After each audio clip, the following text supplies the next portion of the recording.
Hey, well, a question for you, gentlemen. I've always been fascinated when movies are released in foreign markets and the subtle changes. I remember The Truth About Cats and Dogs in Germany was Lies and Long Legs. Now, what kind of subtle changes happen to your movies when they play in foreign markets, and do they play as well there as they do in the States?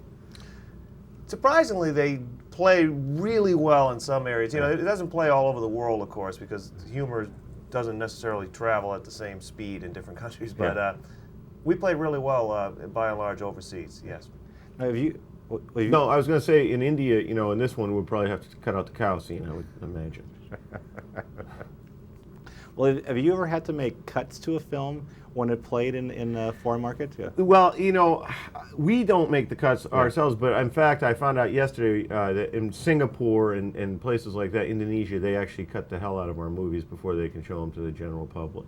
So, yeah, they do make some changes. All right. Well, I got a question for you about VIP treatment. You know, in Hollywood, you've seen the limousine, the private jet.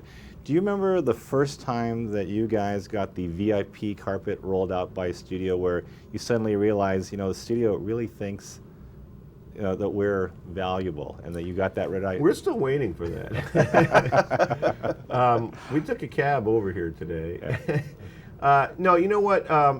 Dumb and Dumber, which is our first movie, the studio never really thought that that was going to be a hit. They didn't quite get it, but I must say that they treated us very well. I mean, at the press junket, that was the first time that we ever got, like, you know, stayed at a fancy hotel and had you know, free food and stuff. It's nice, you know, they fly you first class. That's nice, but beyond that, you know, I don't feel that I don't want that much extra.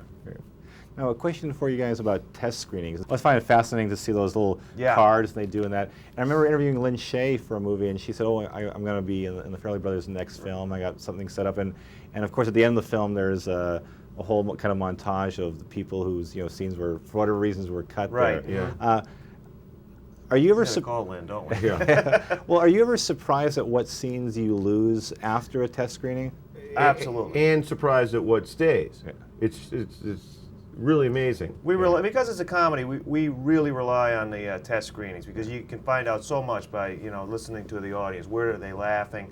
And then talking to them later, like, they may laugh at something, but maybe they have a little less respect for the character than you want them to afterwards. So you have to be very careful that you know, we want them to laugh, of course, but we want them to love the characters too. So we listen to them. And something about Mary, we never thought that the hair gel scene would stay. We thought it's funny, we should test it, but most likely the audience is going to reject it because it's in her hair, and now they're going to be grossed out by Mary, and they're going to be grossed out by Ted, who happened to get it there somehow.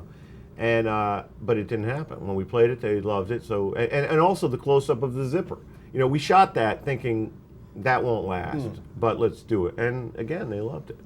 Well, with the advent of DVDs now, Yeah. with the director's cut, is that almost like a second chance for directors to put those scenes back that they lost? I mean, how much do you enjoy that format? We honestly never like think, geez, I wish we could have put that thing in, you know, because we want it to be the best movie that it can be, and I feel that the audience does let us know what's the best movie that it can be. At this, you know, the movie that we're presenting right here, we feel is the best that it can be.